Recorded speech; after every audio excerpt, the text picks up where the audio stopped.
दोस्तों नमस्कार, मैं उमेश गौतम, समग्र प्रदेश समाचार। पहला सुख निरोगी काया, दूजी हो घर में माया। मतलब विकास की पहली शर्त स्वस्थ रहना है और स्वास्थ्य के विषय में जागरूक होना है और स्वास्थ्य सुविधाओं का पूर्ण रूप से मुहैया होना है। यहीं से समाज के विकास की झलक दिखती है। जब लाशों का ढेर लगा हो और जिले के नेताओं को द्वारा विकास की गिनती दिखाई जाती हो, तब ये समझ लेना चाहिए कि लाशों के ढेर पर खड़े होके ये लाशों के दर्द को न समझकर लाशों पर ही तांडव करते हैं अपनी विकास की गिनती का। जबकि वर्तमान में सतना की एक बड़ी ही विभत्स तस्वीर सामने आई। इतनी विभत्स तस्वीर है कि अपना विकास गिनाने के पहले इन्हें इस तस्वीर का अवलोकन जरूर करना हो। अगर ये अपने इस विकास का अवलोकन नहीं करते तो निश्चित ही पूरे जिले के लिए, पूरे देश के लिए, पूरे प्रदेश के लिए दुर्भाग्यपूर्ण है। और मैं देश के प्रधानमंत्री नरेंद्र दामोदर दास मोदी से भी कहना चाहूंगा कि पहला सुख निरोगी काया, दूजी हो घर में माया। तो घर में माया तो महंगाई के तांडव ने खत्म कर दिया है, पर जो स्वास्थ्य सुविधाएं हैं, पहली सुरक्षा, पहला दायित्व, वो भी बिल्कुल कगार पर, मृत्यु की कगार पर है।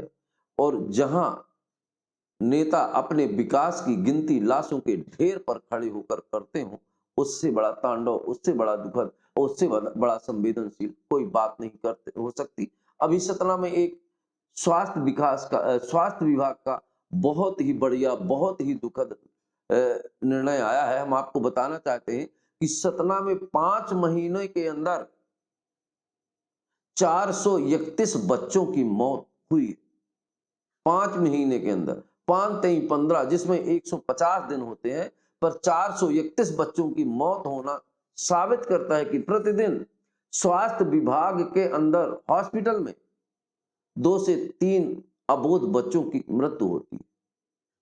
इससे साफ साबित होता है कि सतना जिला की स्वास्थ्य व्यवस्था डगमगाई और चरमराई नहीं है, मृत्यु के कगार पर खड़ी। आखिर इसका दोषी कौन है? इसके दोषी 2 ही होते हैं। जिसमें कहते हैं जिस राज्य में राजा अधर्मी होता है, प्रजा को कभी सुख नहीं मिलता। वही हालत सतना की है। मैं किसी राजा, किसी नेता को अधर्मी नहीं कहना चाहे, शास्त्रों की बात का एक आंकड़ा किया है मैंने।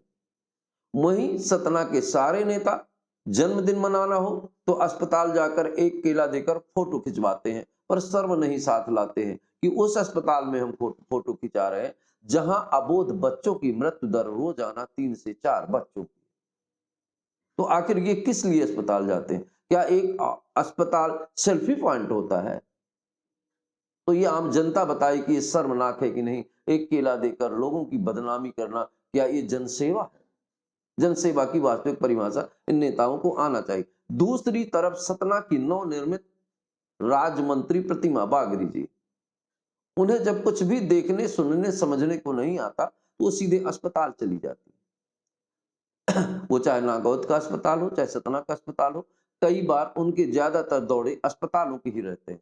पर अस्पतालों की व्यवस्था कितनी ठप हो गई है, इसको उन्हें समझना चाहिए कि वो अस्पताल क्यों जाती हैं, या व्यवस्था को सुधारने जाती हैं या फोटो खिंचवाने जाती हैं। ये सोचने का विषय है।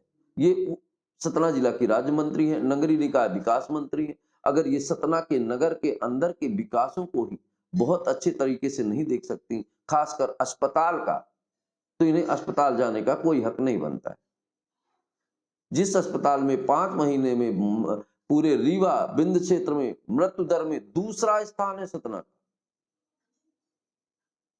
तो क्या उज्जवल और समाज सुधारक और नेताओं के लिए तारीफ की बात है? ये तो आम जनता के तड़पते दिल की बात कर रहे हैं, दर्द की बात कर रहे हैं। क्या सांसद जी बता सकते हैं कि अस्पताल लाइन में खड़े होकर कब अपने परिवार के सदस्यों को दिखाया? क्या मंत्री जी बता सकती हैं कि मैं सरकारी अस्पताल जाके लाइन में खड़ी होकर अपने घर के इस सदस्य की दवा करवाई? क्या कोई भी नेता इस बारे में बात कर सकता है? नहीं कर सकता। मुंह ही नहीं है। केवल लोगों के बीच में अपनी छवि चमकाने के चक्कर में यह अस्पताल जाती हैं और अस्पताल में जा करके यूं ही बोलती हैं। और क्या ये वास्तव में प्रशासनिक कर्मचारियों पर दबाव बनाती तो क्या सुधार नहीं होता? निश्चित तौर पर होता। पर यह साफ साबित होता है कि सारी चीजें सिस्टम के अनुरूप चलाई जा रही हैं। इन नेता मंत्रियों को आम जनता के सुख दुख आयास्वाद से मतलब नहीं है। केवल जब अधिकारी सिस्टम फॉलो नहीं करते तो सिस्टम को सिस्टम में लाने के लिए ये दौड़ा करती हैं और फोटो खिंचा के जल्दी जल्दी वहां से, अगर इसी अस्पताल में कोई स्वजाति कोई विशेष वर्ग का व्यक्ति मिल जाए उसे धमकाना, यहां तक कि अंग्रेजी में धमकाती है। ये हिंदुस्तान है। पर अपने सूत्रों की माने तो अपने स्वजातीय लोगों के साथ भी इनका थानों में भी बड़ा दबदबा बनाया हुआ है। तो ऐसे नेताओं को यह समझना चाहिए कि ये जनता है, सब जानती है और सब देखती है। कोई भी पद एक लोकतंत्र में एक निश्चित समय सीमा के अंदर का है। उसके बाद हमें आम जनता से, पत्रकारों से, सभी लोगों से अच्छे संबंध बनाने ही पड़ेंगे और जनता की जब सेवा करेंगे तब पुनः कुर्सी हमें मिलेगी। हर बार लहर या भाषा शैली या भभके के द्वारा चुनाव नहीं जीता सकता। अब जनता जागरूक होती रही। अब जनता नेताओं से सवाल करने लगी है कि 5 साल में आपने क्या किया। इसलिए नेताओं को मेरी सलाह है कि वो अपने कार्यकाल में ऐसे काम करें कि जब समाज के बीच में पहुंचे समाज को जवाब दे सकें।